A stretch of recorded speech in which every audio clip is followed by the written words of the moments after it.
sem dar para chuva. Acho que isso é muito tempo. Mas são ferramentas que nos ajudam também.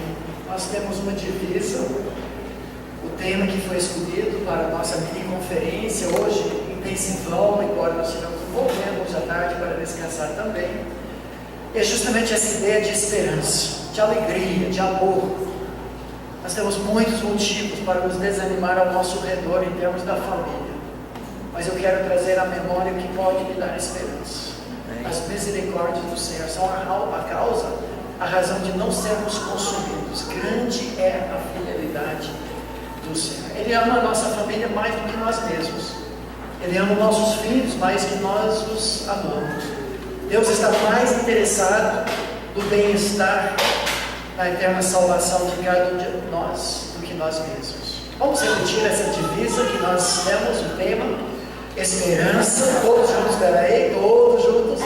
Esperança para a família do século XXI. Nós entendemos que o reavivamento verdadeiro, em prol de que tantas pessoas oram em nossos dias, biblicamente tem seu começo, seu início na sala de estar da nossa casa, no nosso lar, onde o Senhor quer construir a nossa família, porque é justamente em casa onde nós somos quem nós somos, as máscaras caem e nós realmente ficamos à vontade para revelar o que e quem nós somos. Por isso nós temos que lembrar e elevar a nossa perspectiva sobre o que Deus quer fazer a partir do casal, mas envolvendo toda a família. A família existe para refletir a glória de Deus, não é simplesmente um chavão. Nós estamos descobrindo que o plano de Deus, a partir de Gênesis capítulos 1, 2 e 3, tem a família como um dos, se não o instrumento principal, pelo qual Deus queria resplandecer para o mundo todo um pouco da glória do seu ser. Repita comigo então a nossa ideia geral da conferência. A família existe para refletir a glória de Deus. No primeiro capítulo da Bíblia descobrimos o nosso primeiro de 5 princípios. Deus criou o casal para espelhar, essa nossa palavra-chave, a imagem dele, de várias maneiras, mas principalmente homem, imagem de Deus, mulher, imagem de Deus, mas homem e mulher. Criou Deus, pois, o homem, a sua imagem, a imagem de Deus o criou, homem e mulher os criou. Como? 2 em 1, refletindo 3 em 1, pacto indissolúvel, compromisso mútuo, unidade apesar da diversidade, iguais no ser, diferentes no fazer. Cada uma dessas características descreve como Deus existe, 3 pessoas em uma essência, totalmente unidas, apesar das diferenças de função.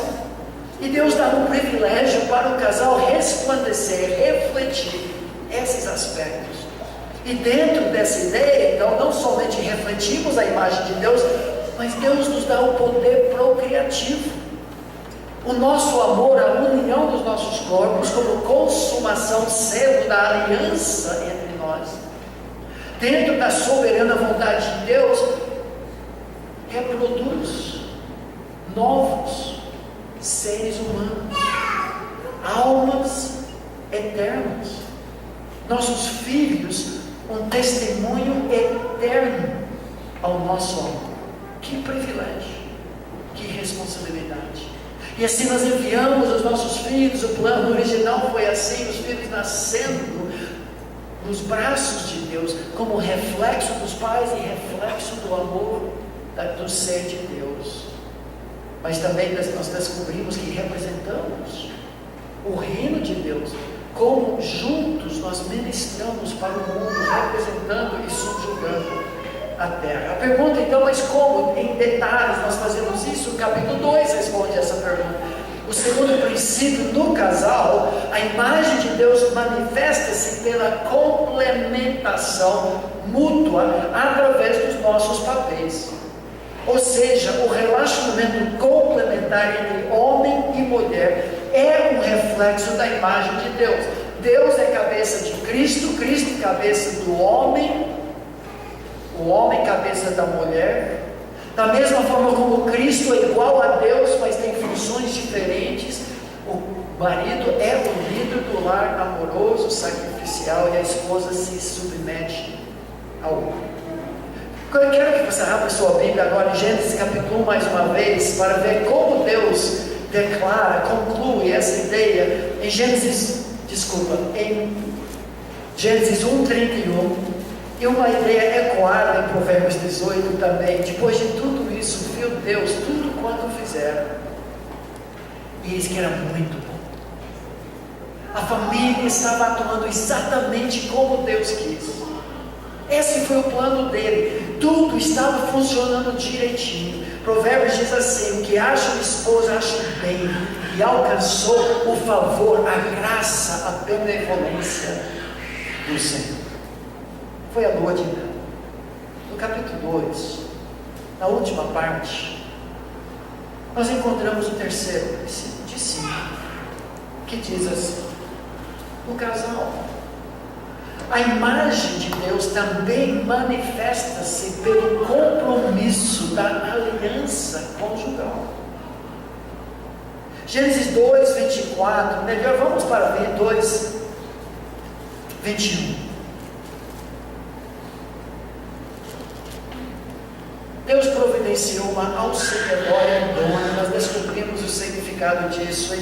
Então, no versículo 21, nós temos o início do casamento.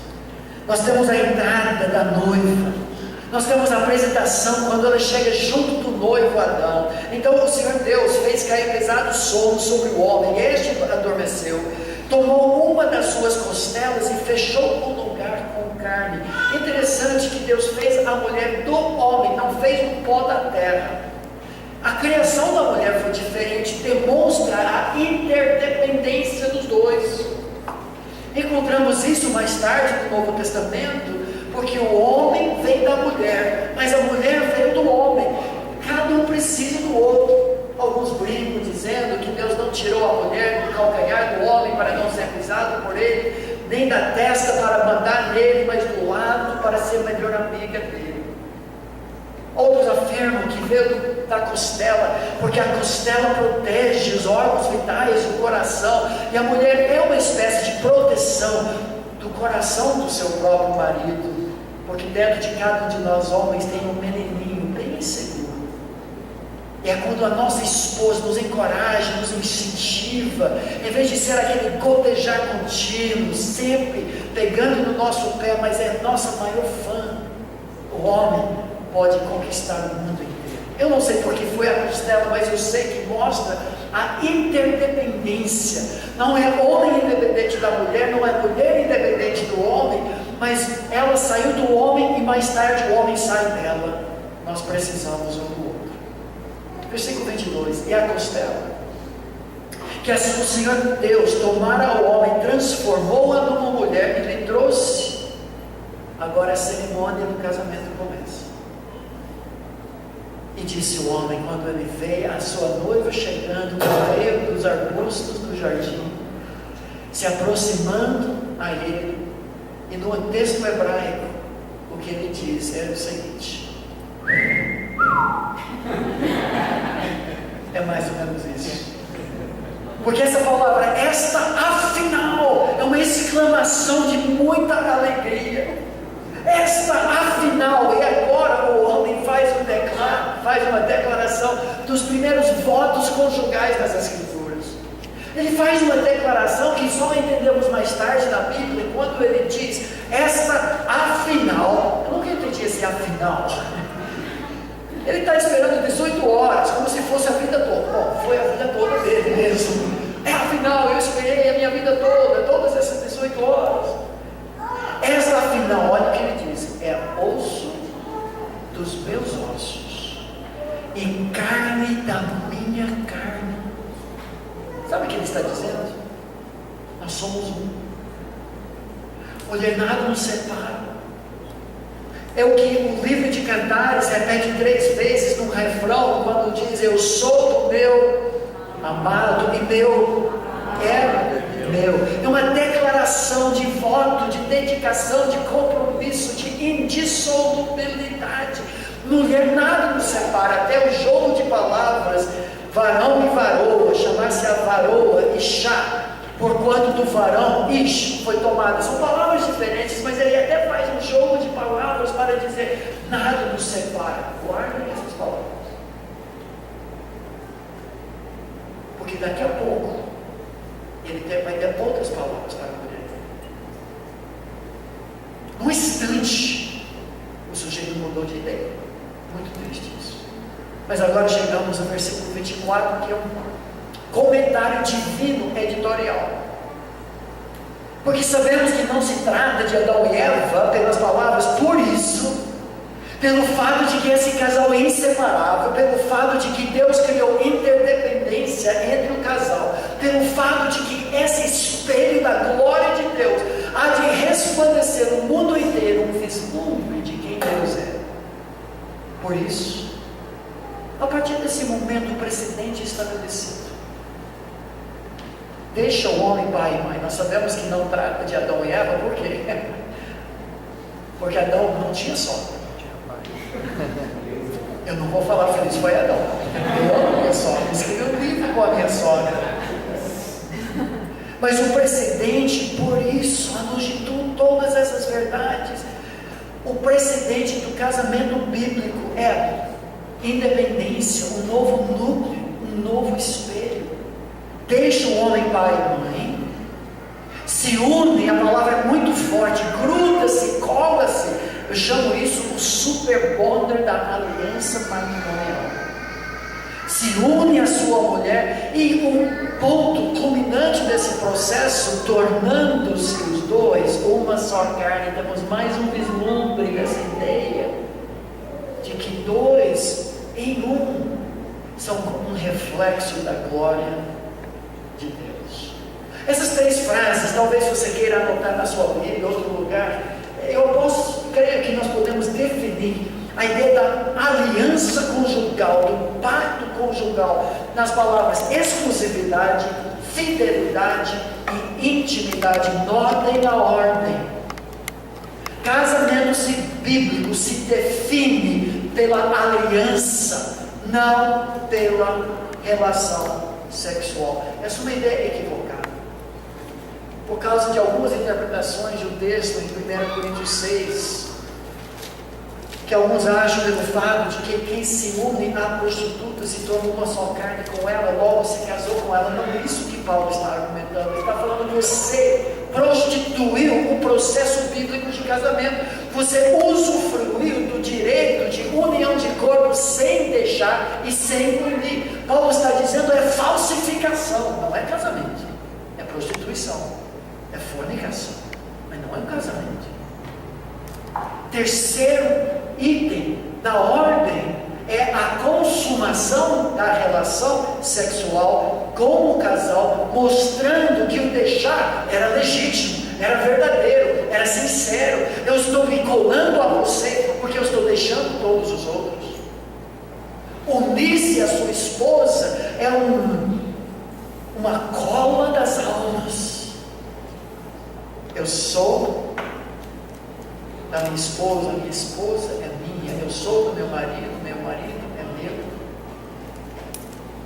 É um reflexo do próprio ser de Deus. Pai, Filho, Espírito Santo, eternamente ligados, inseparavelmente. Podemos entender esse versículo, talvez, usando a metáfora da cola, da união entre homem e mulher e o deixar de pai e mãe, nesse sentido. A união entre homem e mulher é mais forte que os próprios elos genéticos biológicos que unem pais e filhos. Vamos ilustrar isso? Deixa eu tentar usar uma ilustração até que bíblica aqui.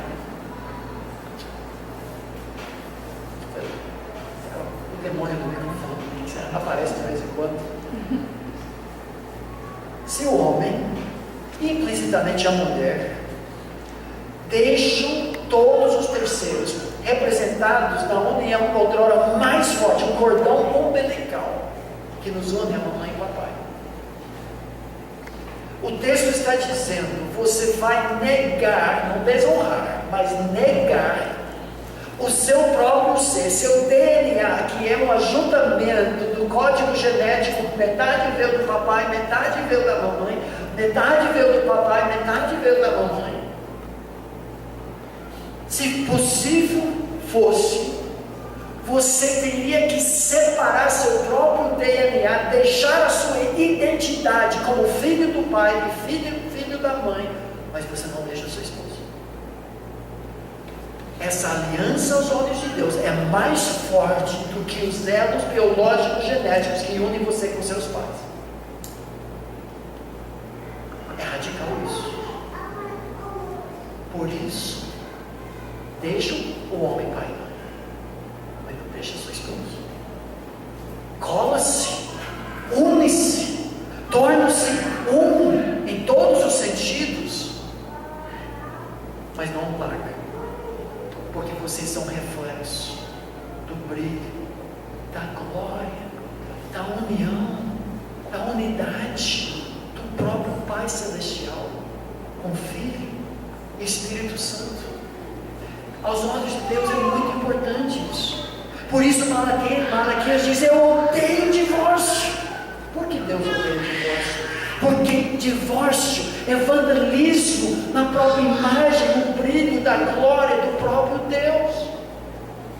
Ele não odeia o divorciado, ele não trata como cidadão de segunda classe, mas Deus chora porque a imagem dele está sendo suja. Será que é isso que nós cremos? Será que essa alta perspectiva sobre o casamento como reflexo da glória de Deus é o que nós estamos transmitindo para os nossos jovens? Será que a seriedade de casamento vitalício até que a morte nos separe é que nós estamos vigiando em nossas igrejas? Interessante que a cláusula final desse texto, tornando-se os dois uma só carne, falando da intimidade, ou serão por uma carne, traz a ideia de identificação total, um com o outro. Uma das coisas que Satanás quer fazer é transformar a sexualidade humana, um dos instrumentos mais belos criados por Deus para unir e refletir a glória de dois em um, refletindo no Cristo. Ele vira a mesa, faz isso em muitas áreas, transforma o presente de Deus para união em desunião. Quer mais dois exemplos disso? Dons espirituais. Deus concedeu dons e homens e mulheres capacitados à igreja para unir a igreja, para fazer a igreja crescer. Hoje dons são usados pelo inimigo para rachar igrejas. Quer outro exemplo? Música. Presentão de Deus para juntar em louvor congregacional, para botar um hino de louvor e gratidão em nossos corações. Mas quando o diabo caiu, sabe onde caiu? Na banda. Usa música para rachar igrejas. São hinos que nós devemos cantar na nossa igreja. Só cante os, dizem os jovens. E nós temos guerra sobre música. Quando é presente de Deus para unir nossas vozes em louvor. A sexualidade humana a mesma coisa. É para unir, não para rachar, dividir, criar sentimento, culpa. Mas o inimigo faz isso. A sexualidade é a consumação do processo. No casal, a intimidade física reflete a realidade, é como sinal da aliança conjugal. A sexualidade humana reflete a glória de Deus quando usada conforme o plano de Deus. Impressionante a sexomania do nosso mundo. O inimigo está fazendo de tudo para semear conceitos sexuais egocêntricos, pervertidos, não bíblicos, estraga prazeres ao longo prazo, e não a santidade da sexualidade como Deus fez. Quais são os propósitos de Deus e Satanás em tudo isso? Satanás quer sujar a imagem de Deus. justamente através da sexualidade precoce, fora da ordem bíblica. Como ele faz isso? Notem em nosso mundo quantas áreas giram em torno de uma sexualidade pervertida que não é o plano de Deus. Piadas sujas, humoristas que vivem pela sujeira, gozando da sexualidade humana. Pornografia e sensualidade é que o externo, o físico, aquilo que não perdura, chama toda a atenção, e aquilo que é permanente. Os aspectos interiores de caráter são ignorados. Autogratificação, em todos os sentidos, promovido entre os jovens, botando a ideia de que sexualidade é sobre mim, é para mim. A vida de Cristo em nós diz que a sexualidade é para o outro. A vida de Cristo é manifestada em nós através do desejo de dar desejo para o outro, para dar prazer para o outro. Fornicação, prostituição, adultério, elementos estranhos inseridos na união que é exclusiva dos dois. É uma perversão do propósito da sexualidade. Homossexualidade, onde não há diversidade, unidade em diversidade, reflexo da Trindade. Homossexualidade é uma aberração que Deus abomina, não porque Deus estraga prazeres, quer chover no piquenique sexual do ser humano, não é isso. É porque a sexualidade reflete a glória do seu ser. Unidade sim, em diversidade. Homo não é diversificado. Todo o papo que a gente ouve hoje sobre homoafetividade, homofobia, tudo isso não tem nada a ver. A questão é a glória de Deus. Por isso ele é contra. Aborto que destrói uma imagem criada como fruto da união sexual. O resultado disso é uma perversão da imagem de Deus, um prazer talvez, mas passageiro, com culpa, doença e morte. Qual é o propósito de Deus? Bem diferente. Unidade em diversidade. Exclusividade ao longo de uma vida inteira que produz um prazer sexual que o mundo desconhece. Uma pessoa que conhece todas as minhas falhas, todos os meus defeitos, e mesmo assim se entrega para mim vez após vez. O mundo não entende o que é isso. Amor incondicional.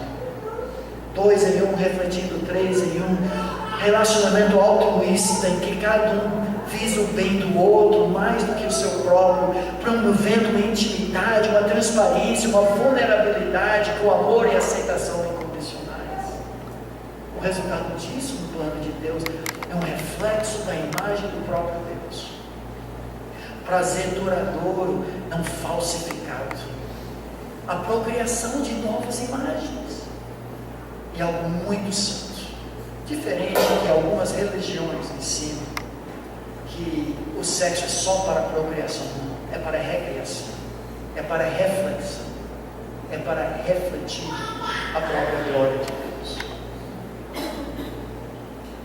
Todo pecado sexual é uma aberração da imagem de Deus e do plano de Deus para o relacionamento a dois.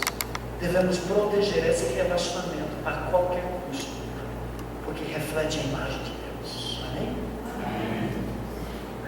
Princípio 4. Infelizmente, essa situação tão bela, o paraíso, a lua de mel chegou ao fim. Eu ouvi a história certa vez de um casal de recém-casados. Haviam passado sua lua de mel nas praias do Nordeste. O casal voltou para seu apartamento recém-reformado, pintado, no centro de São Paulo. Quando chegaram lá, o maridão pegou nos braços dele a sua esposa, atravessou o portal conforme a costume e tradição de alguns, chegou com ela na sala de estar, a colocou tão carinhosamente no sofá, sentou ao seu lado e sussurrou para ela: querida, a nossa lua de mel foi além das minhas expectativas. Você é demais. Foi tão especial ter todo esse tempo, 24/7, juntos, para nos conhecer melhor. E foi quando ele cometeu o seu primeiro e grande erro no seu casamento. Olhou nos olhos dela e falou: mas sabe, meu bem, nesse tempo de convivência tão constante, eu percebi na sua vida alguns defeitinhos. Você não gostaria que eu os contasse agora? O sorriso do seu rosto sumiu. Ela olhou para ele e disse: meu bem, prefiro que não contasse os meus defeitinhos agora, porque afinal de contas eu convivo com meus defeitinhos, como você disse, há muito mais tempo que você, e eu os conheço bem melhor do que você. Eu vou te contar um segredo, meu bem. Se eu não tivesse esses defeitinhos, eu teria conseguido um marido bem melhor que você. Levantou-se, foi para o quarto, fechou a porta onde ele ficou à noite, e ele continuou no sofá. Triste fim da lua de mel é o que nós encontramos nas Escrituras. O quarto princípio diz isso. É uma explicação. Como é que nós chegamos onde estamos? Aquela situação, deixa pai e mãe, une-se a sua mulher, tornar-se dois, uma só carne, reflitam a imagem da glória de Deus, reproduzam imagens missionárias, adoradoras em espírito, em verdade. Deus viu tudo isso e disse que era muito bom. O que aconteceu? E essa pergunta: o que aconteceu é que a lua de mel terminou e o casal caiu. Os dois caíram no bolo da celebração. O pecado sujou, ou como diz um dos meus netos, sujou. O pecado sujou a imagem de Deus e complicou relacionamentos familiares. Essas são as más notícias. Olha o versículo 25. Gênesis 2, 25.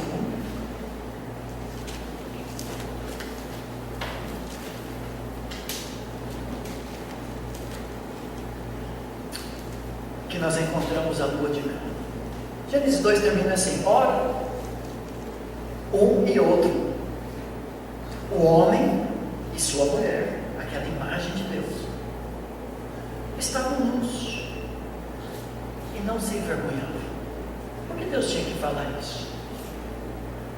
A ideia da nudez sem vergonha, no bom sentido, é de transparência, inocência, vulnerabilidade, mas com amor incondicional. Estão totalmente à vontade um com o outro. A ideia, são melhores amigos, tem aliança inquebrável, osso dos meus ossos e carne da minha carne, nada nos separa. Interdependência, costela do lado, proteção, purificação. Mas de repente, olha capítulo 3, versículo 1. Notem a transição. Mas a serpente, mais sagaz que todos os animais selváticos que o Senhor Deus tinha feito. Eu não sei se é a bateria que precisa trocar, porque está agora está virando. Não é? É trocar.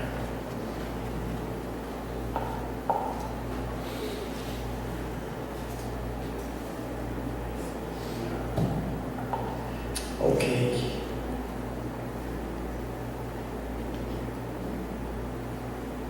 O que você está falando mesmo? Nossa, cara, que está falando. Que o Senhor Deus tinha feito, disse a mulher. É assim que Deus disse: não comereis de toda a árvore do jardim.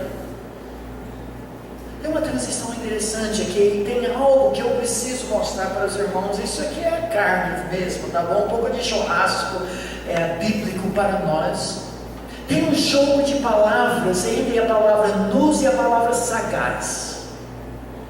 No texto original, a palavra nous soa exatamente igual, mesmo sendo uma palavra diferente, com a palavra sagaz. Tem uma ponte aqui, como se Deus estivesse dizendo, mas a serpente, mais nua e sem vergonha. Essa ideia de ser sagaz, esperto.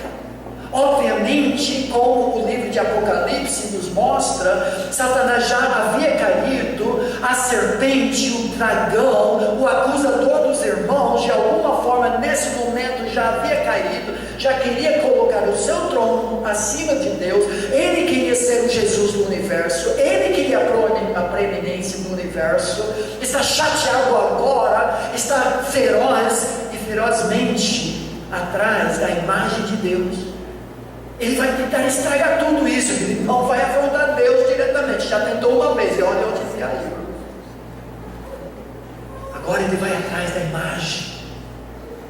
O diabo, o sedutor, o dragão, a serpente, vai cuspir seu veneno no espelho de Deus.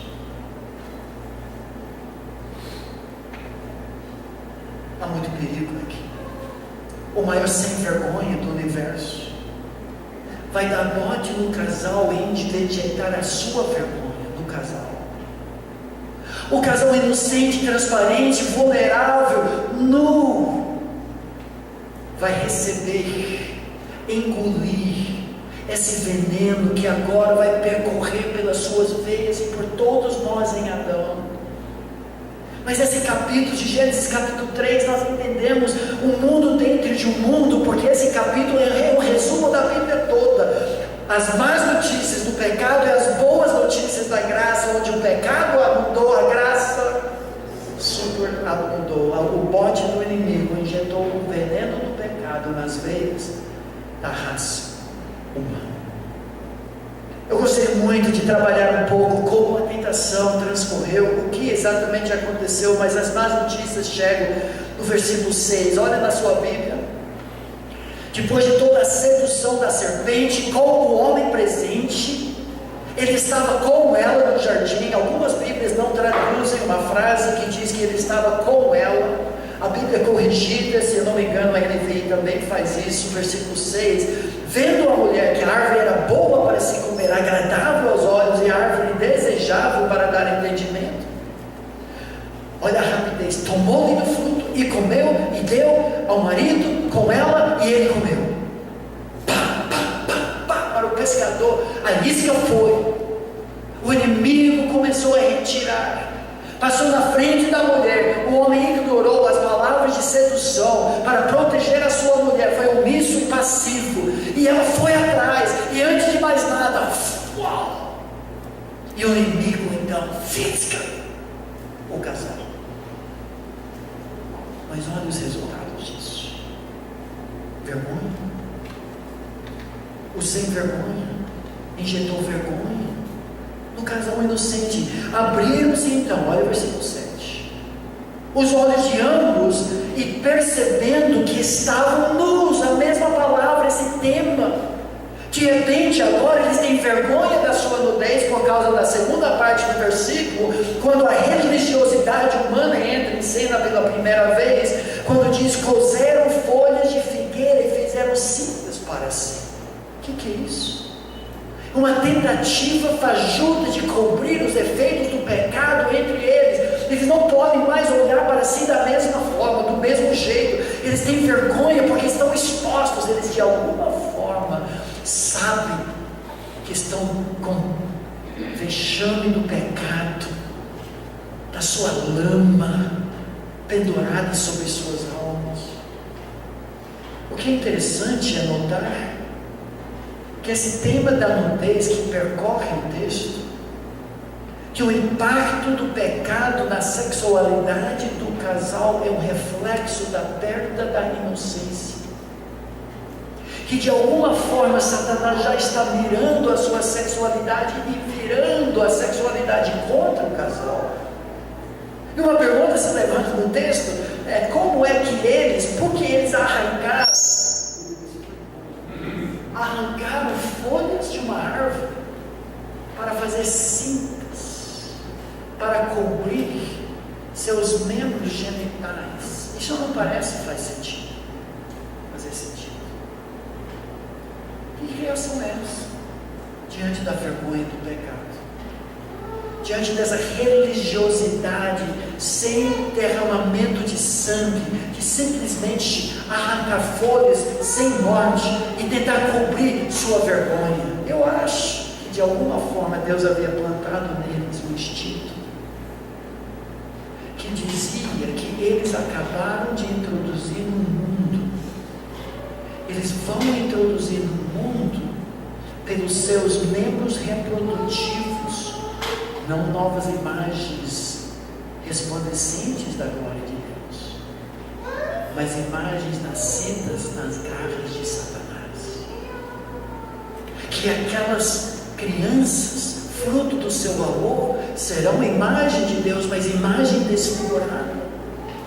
E a vergonha disso faz com que, em vez de cobrir a boca para não comer a maçã ou fruto, seja qual fosse, não tapar os ouvidos para não ouvir a voz da sedução da serpente, cobrir os olhos para não ver a tentação, eles cobrem o lugar de onde virão aquelas novas imagens, que agora vão exigir uma missão de resgate, e não a missão de espalhar na terra. Depois disso nós encontramos medo no texto. A família agora tem medo do Criador. A família que foi criada para refletir a sua glória. Versículo 8: quando ouviram a voz do Senhor Deus, que andava no jardim pela viração do dia, esconderam-se. A família está escondendo de Deus, da presença do Senhor Deus. O homem e sua mulher, notem que são cúmplices familiares, conjugais, por entre as árvores do jardim, e chamou o Senhor Deus ao homem. Por que ao homem? Não foi ela que pecou primeiro, sim, mas ela foi enganada. Ele sabia o que estava fazendo. Deus encarregou ele com a liderança espiritual do lar. Ele foi omisso, ele foi passivo, ele não protegeu o jardim e não protegeu a sua esposa. Ele é o responsável. Me desculpa, queridos irmãos homens, mas se a família não vai bem, começa com a liderança. 90% da responsabilidade do andamento do nosso lar está sobre nossos ombros. Existem exceções, não estou jogando culpa. Se a empresa multinacional não vai bem, eles vão mandar embora o zelador. Se o time de futebol não vai bem, eles vão mandar embora o craque. É o técnico, é o presidente. Começa em cima. Deus chamou o homem, ele perguntou: onde estás? As perguntas da Bíblia são muito incisivas. Quando Deus faz perguntas, não é porque ele não sabe, é que nós não sabemos. Adão não sabia onde estava, ele vai descobrir. Ele respondeu: ouvi a tua voz no jardim, e porque eu estava nu. Peraí, esse tema vem de novo. Mas está enganado, Adão, você não está nu? Estava assim. A sua alma não foi coberta pelas folhas de figueira. A religiosidade humana não funciona. Eu estava nu aos olhos de Deus, sim. Eu tive medo e me escondi. Vocês já notaram como os propósitos pelos quais Deus fez o casal já estão sendo atingidos? Refletir a glória de Deus, estão escondidos entre os arbustos, fugindo do Deus que os criou para refletir de volta para Ele a glória dos seus atributos, do seu caráter, da sua criação. Fugitivos. Religiosidade tentando cobrir os efeitos do seu pecado nos seus pimpolhos, nos seus filhos que vão nascer nas garras de Satanás, já arrancando folhas da árvore do jardim, que era para eles representar o reino de Deus na terra. E agora o quarto resultado: conflito conjugal. Não podia dar outro. Perguntou-lhe Deus: quem te fez saber que estavas nu? Comeste da árvore que te ordenei que não comesses? Vou dar uma pausa aqui. Tem muita graça nessa pergunta de Deus, muita graça. Deus tinha falado: na hora que vocês comerem, você comer Adão, certamente morrerás. Justiça te daria morte fulminante na hora. Mas não foi isso. Deus até dialoga com o seu filho. Deus está dando oportunidade de arrependimento. A graça dele já opera no jardim. Provérbios 28:13 diz que quem encobre as suas transgressões jamais prosperará, mas o que as confessa e deixa encontrará misericórdia. É chance para Adão ser homem de verdade. Ele pode até resgatar um pouco do que ele já perdeu, esse sem vergonha diante de Deus, se ele simplesmente confessar seu pecado. O que nós esperaríamos da boca de Adão nesse momento, na presença da sua querida esposa, a mesma que momentos antes, eu suponho, ele tinha dito: tu és osso dos meus ossos, carne da minha carne, nós somos inseparáveis. Nesse momento eu espero de Adão um peito de dizer: Senhor Deus, eu errei, eu pequei, eu ouvi todo esse papo, eu não dei bola para isso, eu estava tão encantado com a minha querida. Senhor, toma minha vida, deixa minha esposa, eu não tinha nada a ver com isso, eu que ouvi o mandamento do Senhor, eu não passei direito para ela. Senhor, toma minha vida, mas preserva a vida da minha esposa. Foi isso que ele fez? Não. Isso seria um homem, mas ele estabelece precedentes para nós. Não ensinamos a palavra às nossas esposas. Somos omissos em proteger nosso lar das invasões do inimigo em nossa casa. E a primeira chance que ele tem de salvar a pele dele, ele se torna um diabo, aponta a mulher, se afasta dela, com para-raios na cabeça, e diz: Senhor, mata, eu nunca pedi, estava bem no jardim sozinho. Quase essa ideia. Foi a mulher que tu me deste. Culpa a mulher e culpa a Deus. Que homem, que homem. Irmãs, imagina como Eva se sentiu naquele momento. Esse homem que momentos antes, com todo aquele papo, toda aquela poesia, osso dos meus ossos, carne da minha carne, e agora está matando. Conflito conjugal. O casal, um pouco antes, inocente, transparente, um espelho lindo, agora se afasta do outro. Conflito conjugal, uma doença, um pecado que estraga e destrói. É nesse momento que nós encontramos uma outra mensagem, uma mensagem de esperança, que vai nos levar para o último ponto, o último princípio, mas que eu gostaria de mostrar para os irmãos como a graça de Deus prevalece nesse capítulo. Nesse momento, em vez de matar o casal, olha o que Deus faz. Deus vira contra a serpente, versículo 14. Então o Senhor disse, Deus disse à serpente: visto que isso fizeste, maldita és entre todos os animais domésticos, e o és entre todos os animais selváticos, rastejarás sobre o teu ventre, e comerás pó todos os dias da tua vida. E aqui olha esse versículo: eu porei inimizade entre ti e a mulher, entre a tua descendência e o seu descendente. a semente da mulher singular, te ferirá a cabeça com um golpe mortal, mas tu lhe ferirás o calcanhar, vai lhe custar caro. O proto-evangelho, a primeira forma das boas novas, diz: em vez de morrer instantaneamente uma morte fulminante, Deus tem outro plano. Deus agora vai usar a própria mulher, através do nascimento na plenitude dos tempos, de uma semente, que será a salvação. Eva não sabe se vai ser agora ou muito depois, mas quando nasce Caim, ela acha que é ele.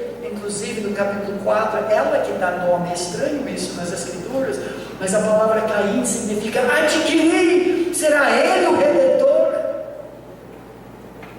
Mas mamãe Eva vai sentir, junto com seu marido, que não foi ele, não. Ele nasceu nas garras de Satã e se transformou em assassino que nem seu pai, o diabo. Em um dia, mamãe Eva e papai Adão perderam 2 filhos, cumprindo a disciplina que virá: multiplicarei a dor da tua concepção e gravidez. Todo dia, nesse texto, nós somos lembrados: sem Deus não dá. Cantamos sobre isso. Versículos 16 a 19 mostram os resultados na família e no serviço do nosso pecado, mas tudo gira em torno da família. No relacionamento conjugal, na criação dos nossos filhos, na escola, no serviço. Como isso? Olha para o versículo 16. Deus fala primeiro para a mulher, e a mulher disse: multiplicarei sobremodo os sofrimentos da tua gravidez. Ele não matou ainda, vai morrer em Gênesis 5. Mas agora aquela multiplicação, multiplicai-vos, enchei a terra, agora virou uma missão de resgate. Os filhos vão nascer nas garras de Satanás, e a mamãe, principalmente, junto com o pai, vai ter que lutar contra a natureza pecaminosa até resgatar essa imagem para Jesus. Em meio de dores darás a luz filhos. Mas ele continua dizendo, além disso, o teu desejo será para, melhor, contra o teu marido, e ele te governará. O que é isso? O que começou agora no jardim, um contra o outro, vai continuar. Deus quer assim? Não. Mas o pecado faz isso. Diz para a mulher: você vai tentar sobrepujar, dominar o seu marido. A mesma palavra usada em Gênesis 4, versículo 7, quando o pecado jaz à porta de cair. E Deus fala: o seu desejo do pecado é contra ti, Caim, mas cabe a você dominar, oprimir esse pecado. Mesma frase. Machismo e feminismo começam aqui. Homens pisando mulheres, mulheres sobrepujando homens, conflito. Lex talionis, o crime conforme as consequências. E agora para o homem.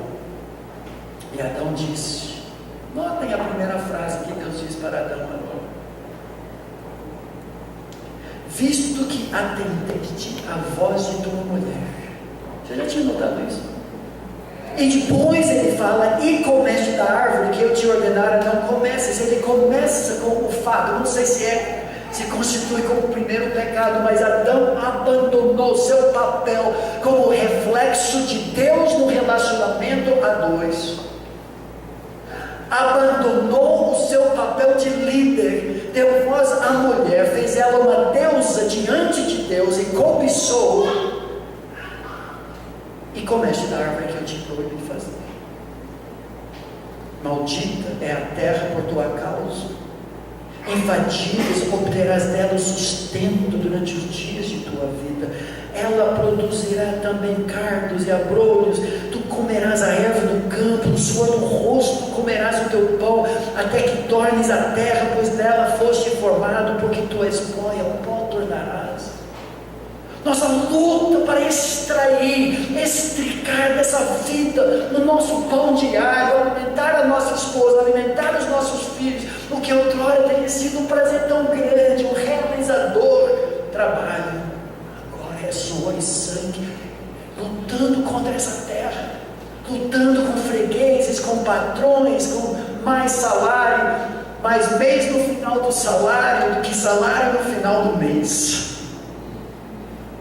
E no fim,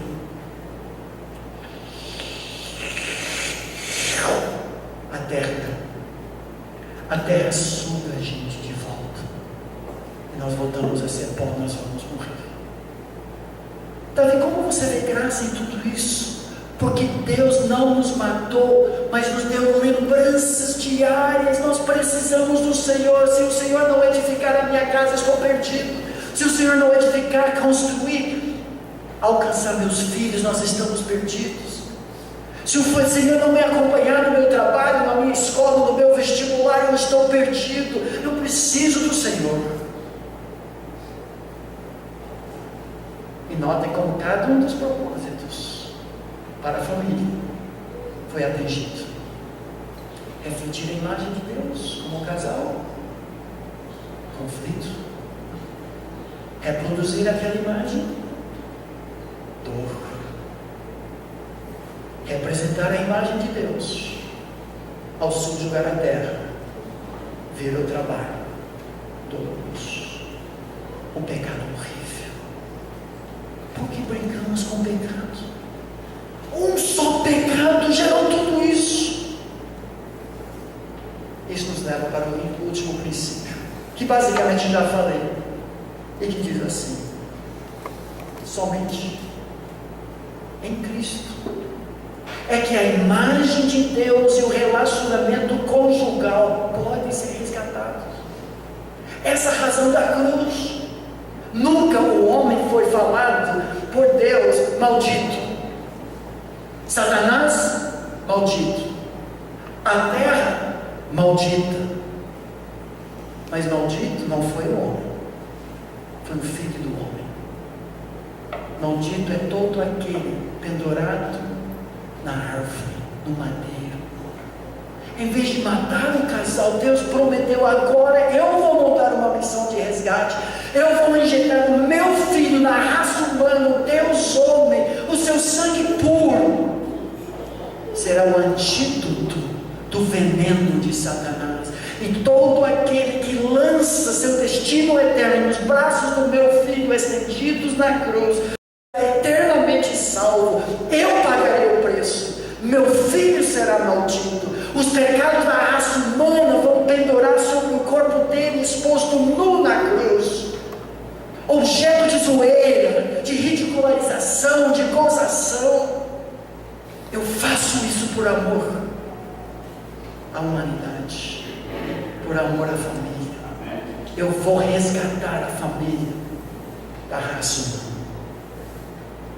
Repita junto comigo, não falando a palavra imagem, que é uma maneira de encarar isso, mas o texto tão conhecido, 2 Coríntios 5,17. Se alguém está em Cristo, é nova criatura. As coisas antigas já passaram, eis que fizeram novas. Deus esculpe a sua imagem em nós, aquele que não conheceu o pecado, Jesus. Deus o Pai o fez pecado. Já pensou sobre isso? Jesus se fez, se transformou em pecado, o Filho de Deus sobre a cruz. Por quê? Para que Ele pagasse pelo nosso pecado e para que nós fôssemos feitos, não pecado, a própria justiça. É o outro lado do Evangelho. Misericórdia tira o que nós merecemos, morte. Mas graça acrescenta pela vida de Jesus a própria justiça de Deus. Quando Ele olha para você em Cristo, Ele só vê não trapos de imundícia, mas a glória do resplendor da justiça do seu próprio Filho. Nós terminamos melhor que Adão. Adão era inocente, nós somos justos. Adão não era neutro, nós somos santos em Cristo Jesus. Que mudança, gente! É graça. E para terminar, deixa eu só mostrar mais uma coisa muito interessante. É outra série de mensagens, mas eu só quero que vocês tenham um gosto do desfecho da história. No Novo Testamento, quando Paulo fala sobre reavivamento pela plenitude do Espírito e a plenitude da palavra, quando ele alista as evidências disso, Lembra que eu falei? É o lar. Ele reverte os efeitos, mas o que ele faz? O propósito de refletir a imagem, corrompido em conflito conjugal, virou um casamento redimido em Cristo. Mulheres, voltem a ser auxiliador idôneo, em vez de tomar a frente, comer na frente, subjugar o seu marido. Respeite, encoraje, seja aquele reflexo de Deus, um amparo, socorro para seu marido em Cristo, sobrenatural. Homens, amai vossas mulheres, não faça que nem Adão, deixe que o novo Adão viva a vida dele em você. Ame, sacrifique-se, proteja, purifique pela lavagem de água, pela palavra a sua esposa, cuide dela mais do que você cuida do seu próprio corpo, diferente de Adão, que apontou para ela e a culpou. Reproduzir a imagem de Deus virou contaminação dos filhos que nascem nas garras de Satanás, mas em Cristo, Efésios 6, 1 a 3, os filhos em Cristo obedecem ao sobrenatural, aos seus pais, honram aos seus pais, diferente de Caim e a sua raça. Em Cristo, a paternidade é redimida, porque os pais não provocam a ira os seus filhos, mas educam, admoestam na disciplina do Senhor. O trabalho, representando a imagem de Deus, que virou conflito com a terra e a vitória da terra, em Cristo é redimido. O relacionamento entre patrão e funcionário é redimido em Cristo Jesus, algo sobrenatural. Por isso, nós lutamos contra a maldição da terra, a disciplina em Cristo Jesus. Devemos proteger relacionamentos familiares a qualquer custo, porque refletem a imagem do próprio Deus. A família existe para refletir a glória de Deus. Repita comigo mais uma vez. A família existe para refletir a glória de Deus. Esse é o propósito. É isso que dá esperança. Cristo Jesus. Que Deus os abençoe. Vamos orar. Posso orar pela refeição também? Porque eu estou com fome. Senhor Deus, nós exaltamos o Teu Filho Jesus. Reconhecemos que o sacrifício dele na cruz é nossa única esperança para a família. Reconhecemos que a sua vitória sobre a morte, a sua ressurreição é o que nos dá vida. A vida dele fluindo através de nós pelo Teu Espírito, a Tua palavra nos refazendo a sua imagem. Nós te louvamos porque aquele que começou boa obra em nós vai completar essa obra até o dia final. É tão difícil estarmos nesse processo, Senhor, mas nós queremos colaborar e não resistir à talhadeira divina que está trabalhando em nossas famílias, refazendo-nos conforme a imagem de Jesus. Obrigado pelo sangue. Obrigado pela cruz. Obrigado que não foram folhas de figueira penduradas na cruz, mas o seu precioso Filho, cujo sangue foi o único antídoto do veneno do pecado. Amém. Nós te louvamos por isso e pedimos que o Senhor continue refazendo as nossas famílias conforme teu plano. Que o Senhor abençoe a nossa comunhão, a nossa refeição, porque Jesus é a nossa paz e por causa dele nós temos esse relacionamento tão perfeito, tão importante uns com os outros. Obrigado por todos que prepararam essa refeição e pela oportunidade de termos comunhão uns